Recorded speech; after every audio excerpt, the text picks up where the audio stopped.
안녕하십니까, 공명재입니다. 오늘은 타다 사례를 통해서 혁신에 대해서 말씀을 드리겠습니다. 타다라는 기업은 기본적으로 승객이 앱으로 차량을 호출해 가지고 기사까지 같이 배정을 받아서 운행하는 차량 공유 서비스입니다. 작년 10월에 운행을 시작했는데 굉장히 빠른 속도로 가입자 수가 늘었습니다.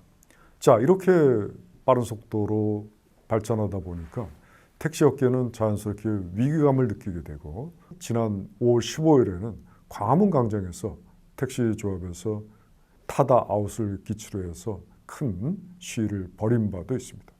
이렇게 갈등이 증폭되다 보니까 국토교통부에서는 지난 7월 17일 날 혁신 성장과 상생 발전을 위한 택시업계 개편 방안을 마련해서 타다와 택시업계의 중재를 모색한 바 있습니다.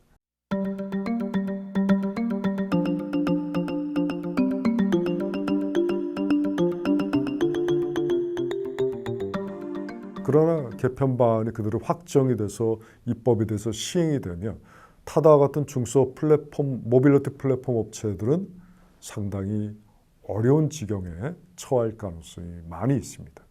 자, 그래서 이러한 쟁점 사항들이 무엇인지 우리가 한번 생각을 해보면서 정부 정책의 방향을 모색해 보도록 하겠습니다. 첫 번째 쟁점 사항은 타다가 합법이냐 불법이냐는 겁니다. 두 번째 쟁점 사항은 경제부총리께서 언급하신 이해관계자 간의 타협이 과연 혁신 기업의 경우에도 필요한가 하는 것입니다.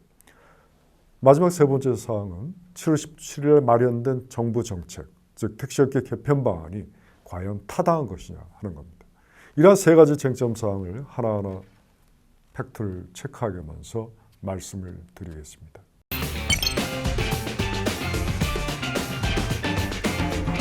대형 택시 11인승 승합차를 통해서 서비스를 시작한 타다는 임대차로 택시 영업을 할 수 없다는 여객자동차 운수사업법 제34조를 피해서 택시 서비스를 시작을 했습니다. 이 항에서는 단서 조항을 두고 있고, 이 단서 조항에서는 렌터카 등의 경우에도 운전자를 알선할 수 있도록 규정을 하고 있습니다. 자, 그래서 여객자동차 운수사업법 시행령 제18조에서는 승차 정원 11인승 이상, 15인승 이하인 승합자동차를 임차하는 사람인 경우에 그 영업을 허용을 하고 있습니다.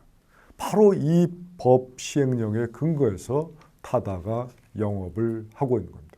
일단 법과 시행령이 규정하는 바로는 현재로서는 분명히 합법인 사항입니다. 자, 혁신기업이 발을 내딜 수 있는 것은 이러한 틈새 시장, 우리나라는 성문법 체계입니다. 성문법 체계는 그 모든 것을 다 규정할 수는 없습니다. 즉 단서 조항을 둬서 항상 융통성을 부여를 하고 있는 거죠. 이 단서 조항을 통해서 바로 혁신이 생길 수 있고 혁신 기업이 생길 수 있다는 점을 우리는 간과해서는 안 됩니다.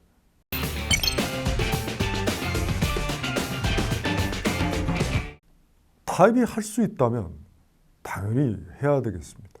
그러나 현실적으로 혁신을 가져오는 기업과 혁신을 막고자 하는 기업 또는 택시 조합 사이에 어떻게 타협이 가능하겠습니까?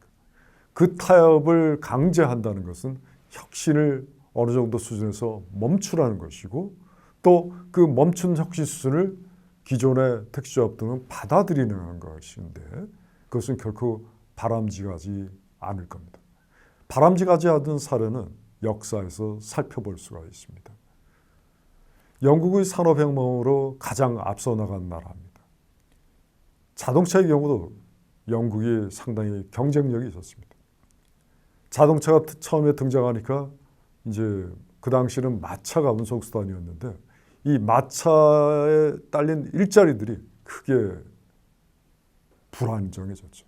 그래서 영국 의회에서는 1865년에 소위 붉은 깃발법을 제정을 했습니다. 이 붉은 깃발법이 상당히 재미있습니다. 그 당시 증기 자동차가 약 시속 30km의 속도라고 했는데 마차보다 늦게 가라는 법이었습니다. 즉 55m 앞에서 낮에는 붉은 깃밥으로 차가 온다고 경고를 하게 하고, 그리고 밤에는 붉은 등을 달아서 차가 온다고 기수가 경고를 하게 했습니다. 자, 마차보다 느린 자동차 누가 타겠습니까? 영국의 자동차 산업 경쟁력은 그로부터 세계 시장에서 경쟁력이 없어졌습니다. 자, 이러한 시사점을 볼 때 과연 이해관계자 간의 타협은 혁신 기업 또는 혁신 시장에서는 가능하지 않다는 말씀을 드리겠습니다.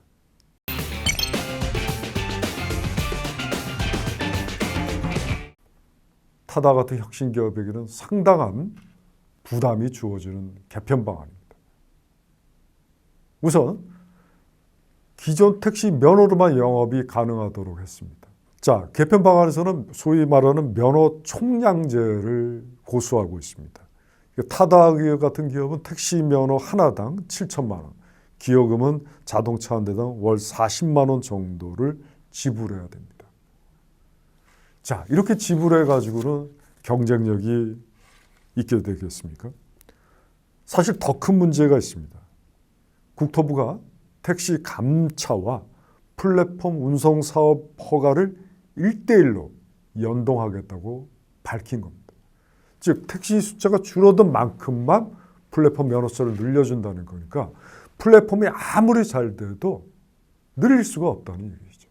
즉 시장 파이를 키울 수가 없다는 얘기가 됩니다. 지금 대형업체들은 카카오 같은 대형업체들은 발빠르게 택시회사를 두 군데나 사고 그 택시업계와 합해서 다른 여러 가지 일을 모색을 하고 있습니다. 그러나 이렇게 타다 같은 독립형 모빌리티 플랫폼 업체의 경우는 이 개편 방안에 따르면 아무래도 크게 어려워질 것으로 예상됩니다. 이렇게 주무부서인 국토교통부가 혁신 기업을 이렇게 옥죄는 그러한 정책을 한다면 혁신은 어려워지고 축소가 되고 따라서 혁신에 대한 성장은 기대하기가 어려울 겁니다. 자, 그렇다면 바람직한 정부 정책의 방향은 과연 어떠해야 되겠습니까? 이해관계자 간의 갈등이 있을 경우에 우선적으로 생각할 것은 바로 소비자 입장이라는 겁니다. 즉 정부 정책도 소비자 선택에 맡겨야 됩니다.